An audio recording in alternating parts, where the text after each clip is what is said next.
एक इतना गरीब लड़का था। वह हर रोज खाने के लिए भटकता था और कहीं न कहीं से खाना इकट्ठा करता था, पर हर रोज उसका खाना गायब हो जाता था। एक दिन उसे पता चला कि एक चूहा उसका खाना चुराता है, तो उसने उस चूहे को पकड़ा और उससे पूछा कि तुझे पता है मैं इतना गरीब हूँ, फिर भी तू मेरा खाना चुराता है। अगर तुम्हें चुराना ही है तो किसी अमीर का क्यों नहीं चुराता। तो वह चूहा बोला कि तेरी किस्मत में कुछ ही चीज़ें लिखी हैं, वही मिलेंगी। भले तू कितनी ही कोशिश कर ले, भले तू कितना भी इकट्ठा कर ले, उसे अपने पास नहीं रख सकता। यह जानकर लड़का बहुत परेशान हुआ कि ऐसा कैसे हो सकता है।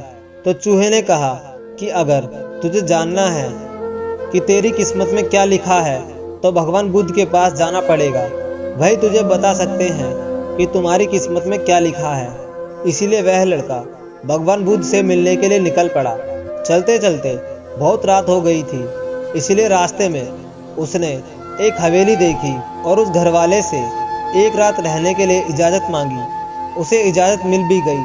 हवेली वालों ने लड़के से पूछा कि वो इतनी रात को कहाँ जा रहा है। तो उसने कहा कि मैं बुद्ध के पास जा रहा हूँ अपनी किस्मत के बारे में पूछने के लिए। तो हवेली वालों ने कहा कि तुम भगवान बुद्ध से हमारा सवाल भी पूछोगे। हमारी एक 22 साल की लड़की है जो बोल नहीं सकती, तो क्या करें जिससे इसकी आवाज़ आए। उस लड़के ने कहा जरूर पूछूंगा आपका सवाल। और उसने उनको धन्यवाद कहा और सुबह वहां से निकल पड़ा। आगे रास्ते में बहुत बड़े बड़े बर्फ के पहाड़ थे। वह बड़ी मुश्किल से पहाड़ पर चढ़ा और वहां एक जादूगर मिला। उसने उस लड़के से पूछा कि वह कहाँ जा रहा है। तो उसने कहा कि भगवान बुद्ध के पास जा रहा हूँ अपनी किस्मत के बारे में पूछने के लिए। तो जादूगर ने कहा कि क्या तुम भगवान बुद्ध से मेरा यह सवाल पूछोगे। मैं हजारों सालों से तपस्या कर रहा हूँ ताकि मैं स्वर्ग जा सकूं, और मेरे हिसाब से अब तक तो मुझे स्वर्ग में चला जाना चाहिए था। तो मैं स्वर्ग में जाने के लिए क्या करूं? लड़के ने कहा कि ठीक है, मैं आपका सवाल बुद्ध से पूछता हूँ। उस जादूगर के पास एक छड़ी थी। उस छड़ी की मदद से उस लड़के को बर्फ के पहाड़ के उस पार पहुंचा दिया। जब वह आगे बढ़ा तो उसके सामने बहुत बड़ी चुनौती थी। वहां बहुत बड़ी नदी थी जो वह खुद नहीं पार कर सकता था। तभी उसकी मुलाकात विशालकाय कछुए से हुई। कछुआ उसे लेकर जाने के लिए तैयार हो गया। फिर कछुए ने भी उसे वही सवाल पूछा, तुम कहाँ जा रहे हो? तो उसने सब बताया। तो कछुए ने भी एक सवाल पूछने के लिए कहा, मैं 400 सालों से ड्रैगन बनने की कोशिश कर रहा हूँ, पर अभी तक नहीं बन पाया। तो मैं ऐसा क्या करूँ जिससे मैं ड्रैगन बन जाऊँ? लड़के ने कहा, मैं आपका सवाल जरूर पूछूंगा। कछुए ने लड़के को अपनी पीठ पर बिठाया और नदी के उस पार पहुंचा। आखिरकार लड़का भगवान बुद्ध के पास पहुंच गया। वहां बहुत सारे लोग थे। बुद्ध ने कहा, एक व्यक्ति के केवल 3 सवाल के जवाब दूंगा। लड़का एकदम परेशान हो गया क्योंकि उसे तो 4 सवाल पूछने थे। वह सोचने लगा कि उसे कौन से 3 सवाल पूछने चाहिए।